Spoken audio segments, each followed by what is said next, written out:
मन की आवाज प्रतिज्ञा आने वाले एपिसोड का धमाकेदार ट्विस्ट। मन की आवाज प्रतिज्ञा के आने वाले एपिसोड काफी टीवी और धमाकेदार होने वाले हैं। कहानी में एक के बाद एक नए मोड़ देखने को मिलेंगे। शुरुआत में आदर्श कोमल के बाबूजी ठाकुर सज्जन सिंह से बात करता है और कहता है कि आपकी वजह से मेरी सिफारिश हुई और मुझे बहुत बड़ी नौकरी मिली है। इस पर ठाकुर सज्जन सिंह कहते हैं कि तुम तो हमारे दामाद हो, बस हमारी बेटी कोमल को हमेशा खुश रखना।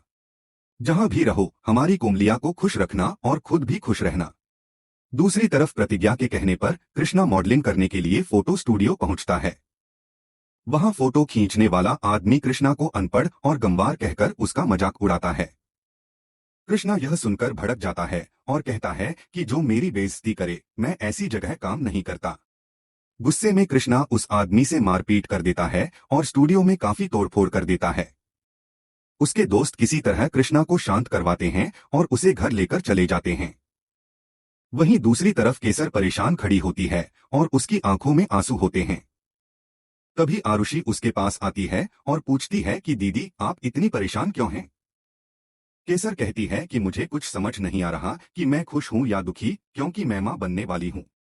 सबसे बड़ी बात यह है कि ठाकुर परिवार में किसी को भी इस बात का पता नहीं है। सिर्फ आरुषि, उसके मम्मी पापा और आदर्श को इस सच्चाई की जानकारी है। केसर आरुषि से मदद मांगती है और कहती है कि उसे अपने मायके जाना है और वह उसे वहां तक पहुंचाने में मदद करे। आरुषि उसकी मदद के लिए तैयार हो जाती है, लेकिन उनकी यह बात कोमल सुन लेती है और उसे पता चल जाता है कि केसर भौजाई मां बनने वाली है। कोमल सोच में पड़ जाती है कि आखिर अब क्या किया जाए। दूसरी तरफ जेल में ठाकुर सज्जन सिंह शक्ति से मिलने पहुंचते हैं और कहते हैं कि तुम्हारी वजह से बहुत सारे काम रुके पड़े हैं। मैं तुम्हें जल्द से जल्द जेल से बाहर निकालने की कोशिश कर रहा हूं, लेकिन इंस्पेक्टर ने तुम पर एक नहीं बल्कि दो केस लगा दिए हैं। शक्ति कहता है कि बाबूजी, आप हमें सिर्फ मिलने आए हैं या हमारी जमानत भी करवाएंगे? ठाकुर सज्जन सिंह उसे भरोसा देते हैं कि वह पूरी कोशिश कर रहे हैं और जल्द ही उसे घर लेकर आएंगे। इसी बीच कोमल का फोन आता है।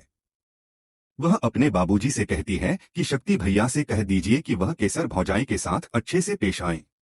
ठाकुर सज्जन सिंह गुस्से में कहते हैं कि तुम उस पगली की बात क्यों कर रही हो? वह तो 4 दिन पहले ही घर छोड़कर चली गई है। अब उसका नाम मेरे सामने मत लेना। लेकिन कोमल उन्हें सच्चाई बताने का फैसला करती है। दूसरी तरफ प्रतिज्ञा दादी से कहती है कि आज कृष्णा पहली बार काम पर गया है और उसे बहुत खुशी हो रही है। वह कृष्णा के लिए पकौड़े बना रही है। दादी पूछती है कि वह कौन सा काम करने गया है। प्रतिज्ञा बताती है कि कृष्णा मॉडलिंग करने गया है। दादी कृष्णा के बचपन की बातें याद करके हंसती हैं और बताती हैं कि बचपन में वह रंग बिरंगे कपड़े पहनकर आईने के सामने स्टाइल मारा करता था। कुछ देर बाद कृष्णा घर लौटता है। प्रतिज्ञा उसे पकौड़े देती है और फिर चाय लेकर आती है। वह कृष्णा से पूछती है कि आज काम का पहला दिन कैसा रहा।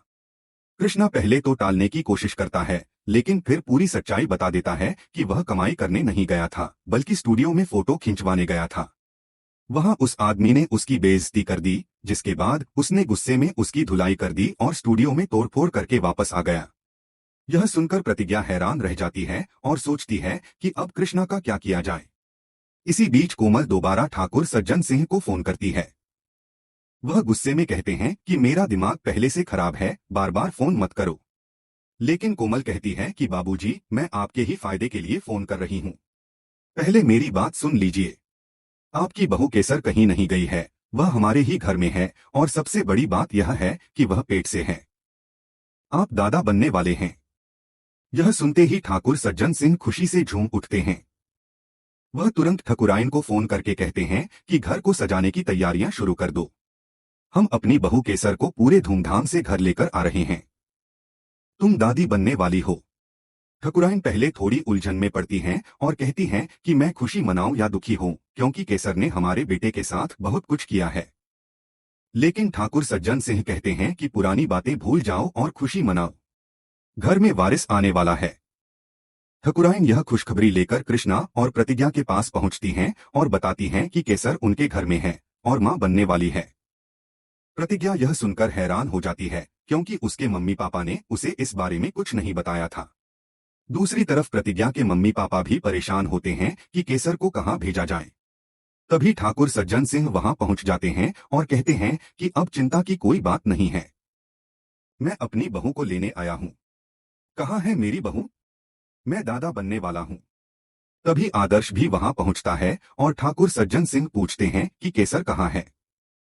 वह कोमल से कहते हैं कि जाओ बेटा, अपनी भाभी को बुलाकर लाओ।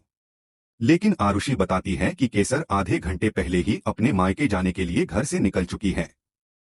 यह सुनकर ठाकुर सज्जन सिंह को यकीन नहीं होता। वह कहते हैं कि मेरी बहू इतनी आसानी से कहीं नहीं जा सकती, मैं उसे ढूंढकर वापस लाऊंगा।